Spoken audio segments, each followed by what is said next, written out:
BLLB second same के विद्यार्थियों के लिए ये मई 2024 का इकोनॉमिक्स सेकंड का पेपर एक ओवरव्यू है। परीक्षा का पैटर्न जानने समझने के लिए, क्वेश्चन किस तरह से आ रहे हैं उसको जानने के लिए नोट करें अपने नोटबुक के ऊपर। वेरी शॉर्ट क्वेश्चन नोट करें। अर्थव्यवस्था में उदारीकरण से आपका क्या अभिप्राय है? इंग्लिश का विद्यार्थी नोट करें। What do you mean by liberalisation of an economy? तो इसके अंदर क्या कंसेप्ट छिपा हुआ है? The concept is liberalisation of an economy. ये liberalisation of an economy Google पे लिखेंगे तो काफ़ी कंटेंट आ जाएगा, बुक्स में भी आ जाएगा। कंटेंट की कमी नहीं है, केवल उसको रेलिवेंट कंटेंट को वहाँ से उठाना है और अपने नोटबुक में लिखना है, जिससे कि इसका आंसर बन जाए और अच्छे मार्क्स मिल जाएं। औद्योगिक संबंध से आपका क्या अभिप्राय है? What do you mean bye industrial relation? 3 पे देखिए, 4 भारतीय बहुराष्ट्रीय निगमों के नाम लिखिए। वेरी इंपॉर्टेंट है, ये आना चाहिए सबको, जनरल नॉलेज का पर्सन है। Right for name of Indian multinational corporation MNC। ये इंडियन है, इंटरनेशनल भी पूछ सकता है वो। भारतीय विदेशी व्यापार नीति की सामान्य विशेषताएं क्या हैं? What are the common characteristics of Indian foreign trade policy? Fifth देखिए, न्यास ट्रस्ट एवं सहकारी समितियों में भेद क्या है? Very important. What are differences between trust and cooperative societies? ये जो कोऑपरेटिव सोसाइटीज एक्ट के अंतर्गत रजिस्टर्ड होंगी वो कोऑपरेटिव सोसाइटी होंगी, और वो ट्रस्ट इंडियन ट्रस्ट एक्ट में आएंगे तो वो ट्रस्ट होगा। इसके अलावा भी इनमें कुछ बेसिक अंतर होता है, उसको निकाल करके नोटबुक पर लिखें, डिटेल क्लास में होगा वो। Now this is PYQ। Bharat में रुग्ण उद्योगों के कारण तथा सुधार के उपायों की विवेचना कीजिए। Discuss the causes and remedial measures of sick industries in India. Next लिखिए, भारत में भूमि सुधार पर एक संक्षिप्त टिप्पणी लिखिए। Right A short note on land reform in India.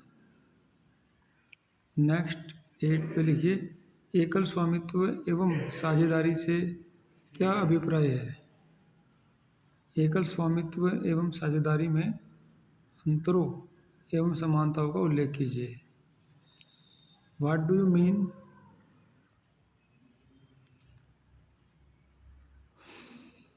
Mean by state proprietorship and partnership? Mention the differences and similarities between sole proprietorship and partnership. ठीक है, अब ये लिखिए डिस्क्रिप्टिव क्वेश्चन। किस तरह क्वेश्चन पेपर देखिए, 13 क्वेश्चन आएंगे इसमें। भारत की नई आर्थिक नीति की आलोचनात्मक विवेचना कीजिए। Critical discuss the new economic policy of India. Next, भारतीय अर्थव्यवस्था में कृषि की महत्ता दर्शाइए। क्या भारतीय कृषि पिछड़ी हुई है? यदि है तो इसके सुधार के लिए उपाय सुझाइए। Discuss the importance of agriculture in Indian economy. भैया एग्रीकल्चर तो इंडियन इकोनॉमी की बैकबोन है, ये तो रीढ़ है agriculture. In Indian agriculture backward? Yes backward है, मशीनों का बहुत कम उपयोग हो रहा है। If so suggest the remedial measures of its improvement. 11 पे देखिए, भारत की नई औद्योगिक नीति की आलोचनात्मक विवेचना कीजिए। Critically discuss the new industrial policy of India. है ना, न्यू इंडस्ट्रियल पॉलिसी, जैसे न्यू एजुकेशन पॉलिसी बनाती है सरकारें, इसी तरह से इंडस्ट्रियल पॉलिसी भी बनती है। वर्ष 1991 से भारत के विदेशी व्यापार के आकार, प्रवृत्तियाँ एवं स्वरूपों पैटर्न्स की विवेचना कीजिए। Discuss the size, trends and patterns of Indian foreign trade since 1991। क्या हुआ था भैया 1991 में? 1991 में लिबरलाइजेशन हुआ था और भारत के बाज़ार को विदेशी कंपनियों के लिए खोला गया था, जिससे कि विदेश के साथ भारत का काफ़ी व्यापार बढ़ा और FDI काफ़ी आया देश में, फॉरेन डायरेक्ट इन्वेस्टमेंट। उससे पहले भारत की व्यवस्था बंद व्यवस्था थी। 91 में लिबरलाइजेशन के बाद व्यापार में काफ़ी बढ़ोतरी हुई है। ठीक है। भारत के विशेष संदर्भ में बहुराष्ट्रीय निगमों की भूमिका की विवेचना करें।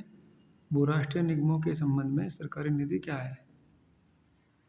Examine the role of multinational corporates with special reference to India. What is the policy of government regarding multinational corporations? Very important question. देखिए इस तरह से पेपर बनता है, ये पेपर का ओवरव्यू है।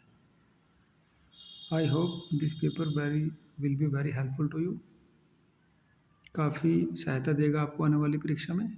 और इस तरह के आप 2 या 3 पेपर निकाल लीजिएगा इंटरनेट से जैसे भी, और प्रीवियस ईयर क्वेश्चन पेपर को अटैम्प्ट करिए। प्रीवियस ईयर क्वेश्चन पेपर से काफ़ी फ़ायदा मिलता है, चाहे कैसा भी एग्ज़ाम हो, या कंपटीशन का एग्ज़ाम हो या हमारे यूनिवर्सिटी एग्ज़ाम है, कॉलेज एग्ज़ाम है, किस तरह की भी एग्ज़ाम हो, प्रीवियस ईयर क्वेश्चन पेपर को लगाना चाहिए। ठीक है। Thanks for listening.